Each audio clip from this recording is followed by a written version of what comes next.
السلام عليكم ورحمة الله وبركاته. اللهم صل وسلم وبارك على سيدنا محمد وعلى آله وصحبه أجمعين. اللهم لك الحمد يا ربي كما ينبغي لجلال وجهك وعظيم سلطانك.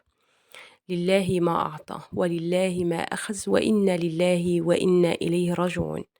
الشاب سامح محمد، شاب يا جماعة من الإسكندرية، انتحر اليوم. يعني إيه؟ نط من البلكونة بتاع بيتهم أو الشقة اللي ساكنين فيها. تارك رسالة فيها بيقول ربنا يسامحني ويغفر لي، بس انت يا رب عالم وحدك. انا قد ايه استحملت وقد ايه حاولت على قد ما اقدر، بس خلاص قد طاقتي نفذت وخلاص ما كنتش قادر اتحمل اكتر من كده. ووصى زمايله يا جماعة في الرسالة اللي تركها إنهم يتصدقوا على روحه بصدقة جارية، ولو بتمرة أو ولو حتى بجنيه. إنا لله وإنا إليه راجعون. مش عارفين إيه يا جماعة مدى الضغط اللي اتعرض له الشاب سامح محمد.